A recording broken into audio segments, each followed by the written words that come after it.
Hello mga kakabs ko! Welcome back to my YouTube channel. This is Nika, your Tita 18 right here. And yes, as you can see from the title of this video, we are going to be reacting to our Mahalima's interview on Philippine Star. This is one of the things that I really want to do, watching interviews, because we get to know them better.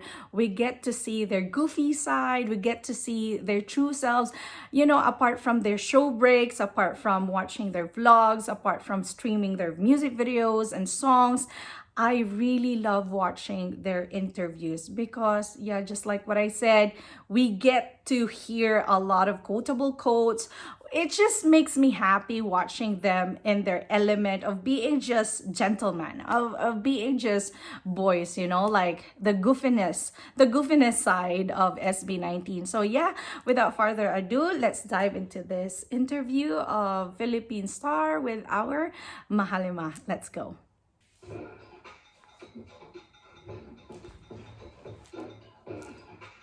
Very iconic, seriously. This is the biggest comeback ever. Kung mapanindigan natin yung music video. Napanindigan nyo na Siguro din. from the music video alone. Masyado ako naging dependent sa SB19. Ang cute! Jostel! Alam niyo, mas mahirap i-overdo yung song mo na nandun na sa taas. Wala na ako. Nandiyan ka na, Fred. Hoy! Hoy! Ano tong interview na to? Medyo may pagkawiti din ba? Love it!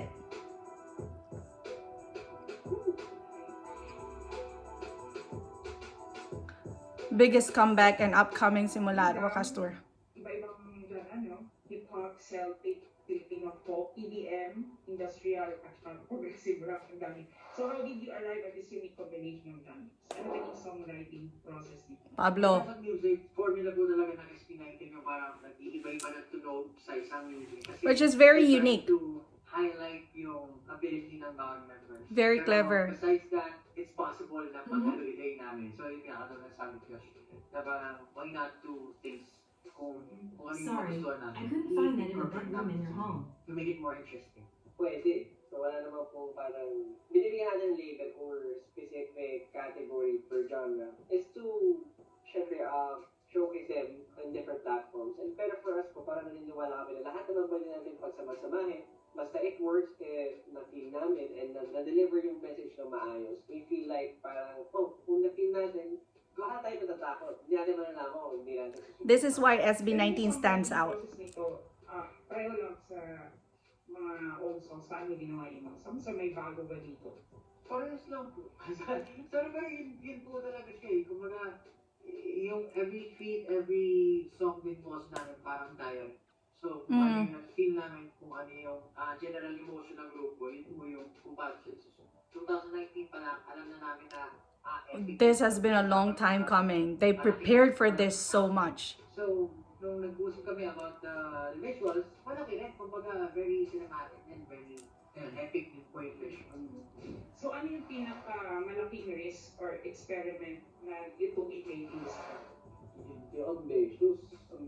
Siguro yung track, yung full track, naka-feeling kasi the concept itself, yung music video po, yung pinaka-ambitious na siguro din. Then the concept, kasi medieval po siya, medieval era. Basta tama. A lot of money involved. Whatever happens, The production. whatever siguro yung mga struggles, challenges, malalagpasan yun, basta open naman.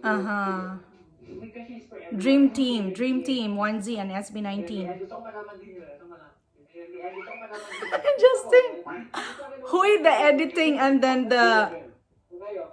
Life's a bliss because I'm the great, the best pessimist.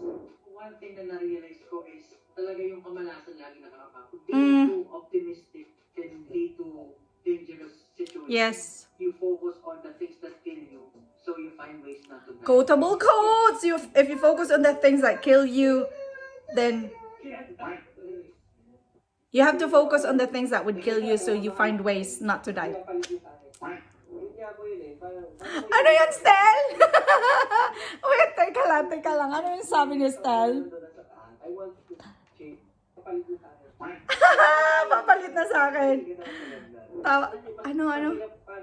Kaya yung kamalasan lagi nakakapagod. Being too optimistic can lead to dangerous situations. You focus on the things that kill you. Quotable quotes. So you find ways not to die. Kaya mo yan, Josh! Siguro paano habangan ako Threatened yung style natin. Paano mo higit sa ganda? Alam niyo, mas mahirap para i-overdo yung someone na nandun sa taas. I want to change something and bigger than what we're doing Outdo. right now. So it's for the future generations. Benefit from it. Ako yung ano ko, eto na. Pogi ni Stel. Parang natulong babae si Stel. Sa buhay natin, may mga opportunities na biglang dadating. Paano kung hindi ka ready? So parang ang lesson lang, always be ready. You have to be always ready. Ito na, ito na. Bakit kung sumahawa ka ng paa, pumuluduan ka lang sa paa, nananatili kang wala. Ang dami, Ken! Kaya mo yan. Nandiyan ka lang, Fred.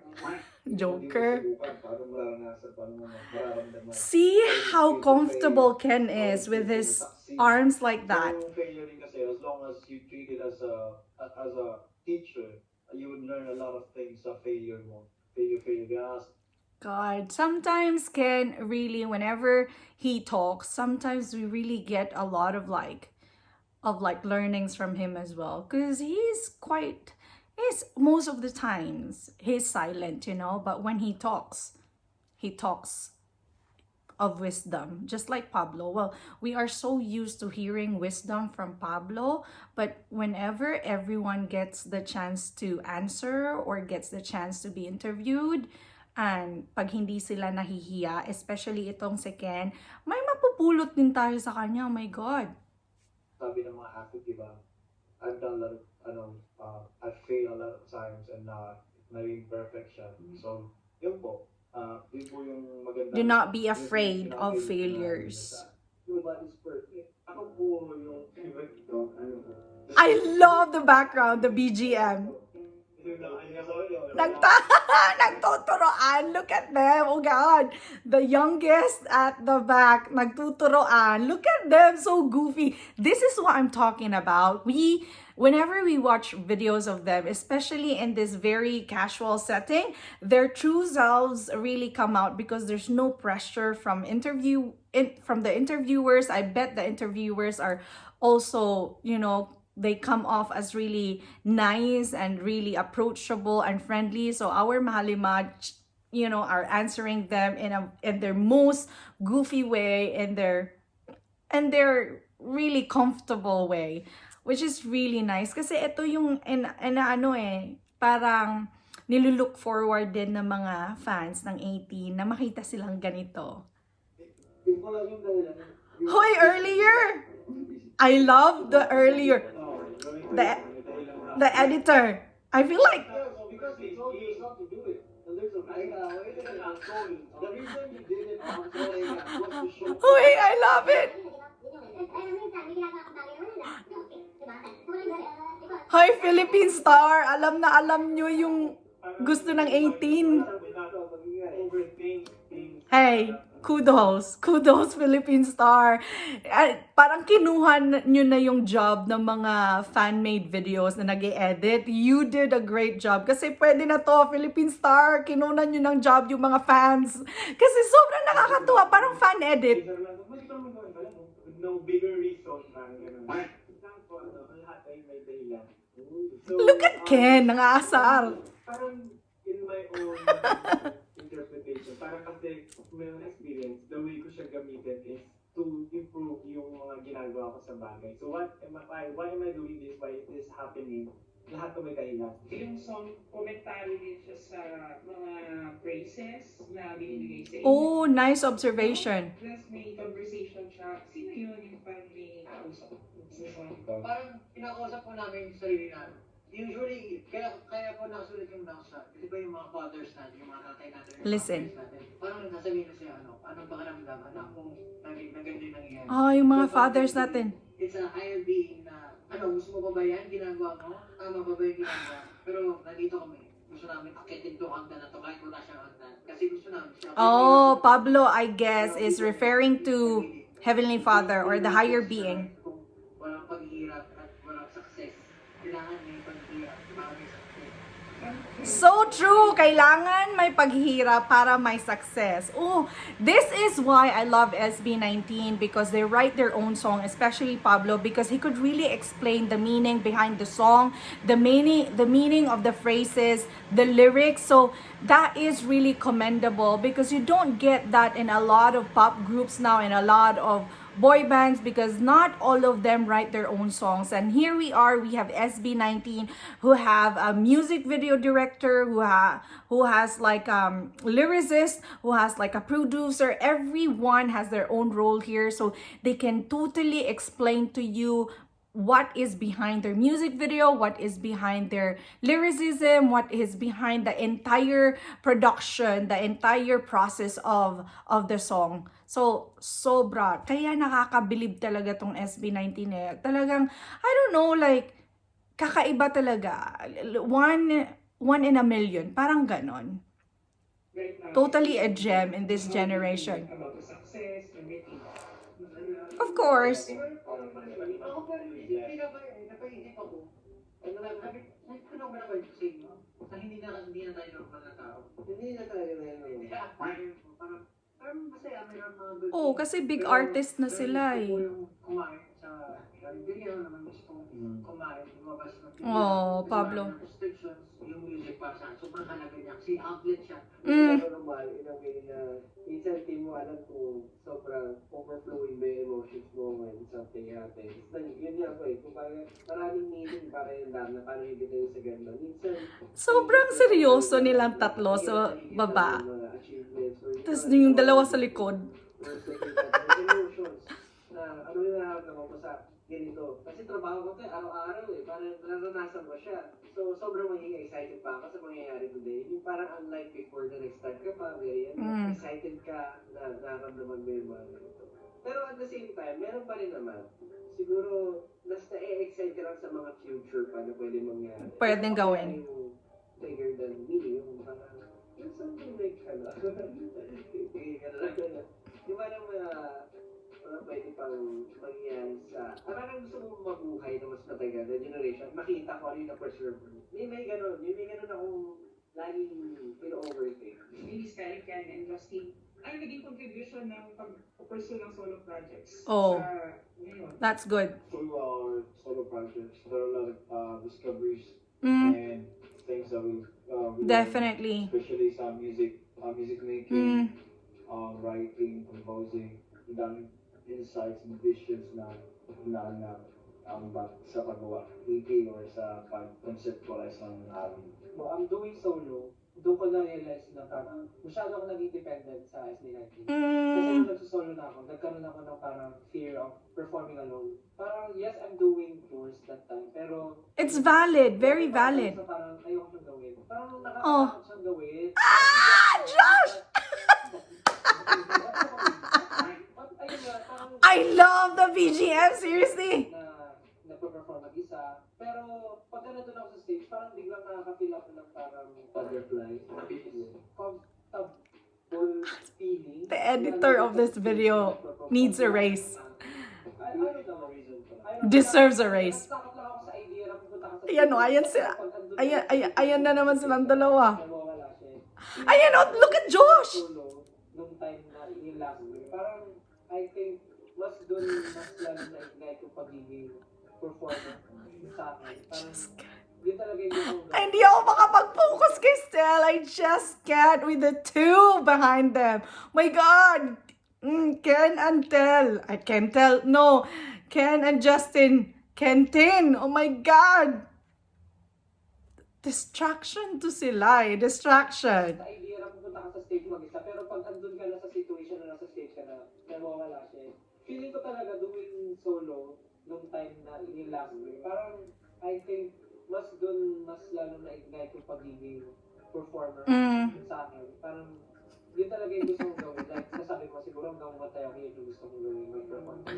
So, feeling ko yun yung maambag ko dito. And I'm sure naman may mga natap kami, like Possible Connection, mga different groups of naging fans. Ako po, yung solo siguro, naging parang release siya for each one of us. Kasi syempre as a group, laging nasa compromise eh. That's the truth naman eh. Hindi naman sabi compromise it's negative, but we have to work as a group. Work together as a unit. Parang hindi mo mapupuli bigay lahat ng Yeah. gusto mo kasi as a group kayo, not working individually. So, nung nag-solve po kami, nailabas namin yung mga gusto namin. Full Natuto potential. kami our own, and experience namin yung mga bagay-bagay. And ayun po, ngayon po na bumalik kami as a group, mas marami kaming bit-bit na tao to share. Para yeah. pagsasama-sama namin. Yes. Definitely. That's really a clever move. Sa internet. April, February 5. And then, this will kick off your next world tour. Yes. Ito sa Pilipinas.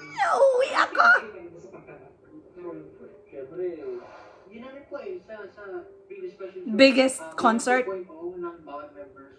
Technically, with all the skills and ideas and insights na natutunan namin. Siyempre, may kanya-kanyang galaw yan. Nagtutour, mga natutunan pagdating sa sound. Yeah. Sa magpa-perform sa stage, position ng mga speakers. These are very specifics. Pero yung mga smallest details na yun, lahat yung makakapag sa ganitong tour namin. Kasi sabi namin, this is the biggest comeback ever. So, papanindigan namin. So, Napanindigan talaga nila. It's worth the wait. This is The realest comeback talaga na guys what I did.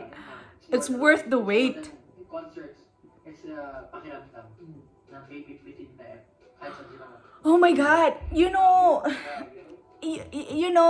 this is the reason why I really want to attend the arena, because of what they said. Like, it's not just gonna be a concert. This is gonna be an entire experience, not just for Mahalima, but the entire audience. All of the people who will go there will leave like feeling that was definitely a different kind of feeling than any other concert that they've been to. And I want to experience that. Anong pakiramdam na nasa loob ng simula at wakas na mundo ng SB19. Ganon. Oh! Okay, that's it. That's the video. That's their interview. So yeah, just like what I said, diba? We learned so much from them, and there was that explanation of Pablo of like the conversation. Who were they talking to? So Pablo explained it like it could be their physical father, like asking them or asking you if kaya mo pa ba, or the higher being, whoever is the higher being or the highest being that you believe in. So really having a glimpse of how Pablo's mind works really is such a privilege for us, because pinauunlakan niya ng yung mga ganitong interview for us to understand his artistic idea or the process of writing a song. So to more interviews like this, because I really enjoy it, and I think this is one of the most fun that I have watched. It's because of the way how they edited the video as well, and a lot of things as well that we have learned from this one, which is really good. Kudos to Philippine Stars. So again mga kakals ko, I'll see you guys again next time. I'll see you at the concert. 5 more days and we'll magbabagdagulan na tayo or makikipag-away na tayo sa pagbili ng ticket. So good luck mga kakaps ko. I'll see you guys again next time. God bless, take care. Fires!